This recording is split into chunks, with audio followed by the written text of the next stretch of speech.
I want to talk a little bit about how we classify retailers, and there's some different ways of classifying retailers. Which way is important? The standard marketing answer applies. It depends. We're looking at this from the perspective of I am a manufacturer looking to get retail distribution, and different ways of classifying the market make more sense depending on what your product is or what your market is. So we can classify them by ownership, service level, and or merchandise mix. If we're looking at ownership level, there's three basic structures. There's corporate chains, and a corporate chain is defined as 3 or more stores. There's 2 more, sorry, I can't read my own writing. 2 or more stores owned by the same entity, run by the same company. And we talked before, in most retail situations, it's very concentrated and the corporate chains dominate the market. From a managerial perspective, if I'm trying to get distribution from a corporate chain, I'm probably going to go to a corporate buying office. I'm probably going to deal with trained negotiators. If you want to sell to Walmart, you need to fly down to Bentonville, Arkansas, make an appointment with one of their buyers, and hope to make a presentation. The independent stores tend to be smaller. Again, they have a higher cost structure because they don't get the economies of scale, and they succeed by knowing their market better and providing better customer service.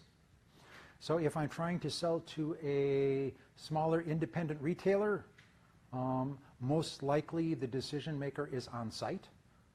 So I don't have to go to the corporate buying office. I just have to find out if the person who is responsible for buying is in today or in right now.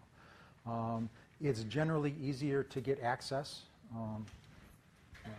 And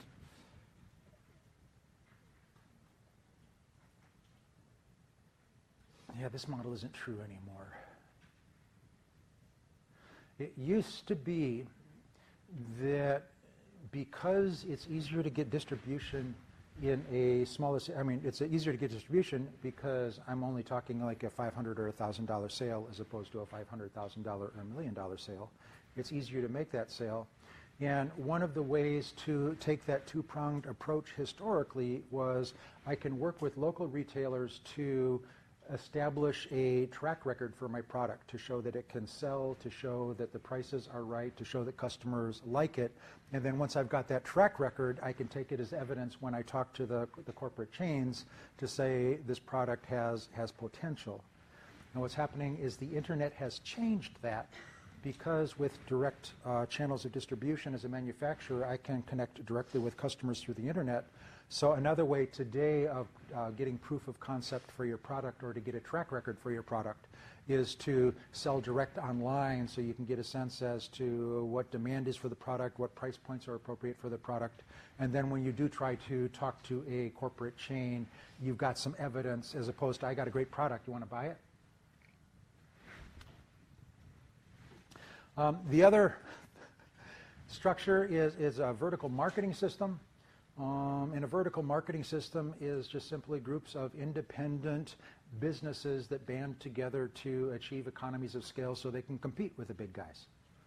And you get both corporate chains and franchises. A cooperative, co-op, is where a group of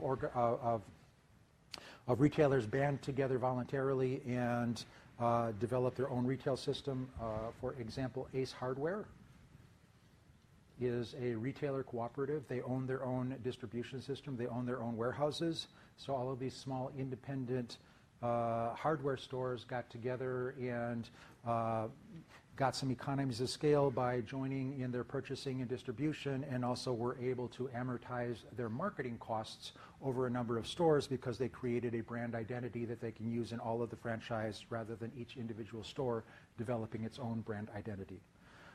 Another variation on a vertical marketing system is a franchise, and this is a contractual arrangement rather than a voluntary arrangement where I am a Dairy Queen outlet, and is for the privilege of being a Dairy Queen outlet, there are some obligations I have to the Dairy Queen Corporation, but otherwise I'm an independent business.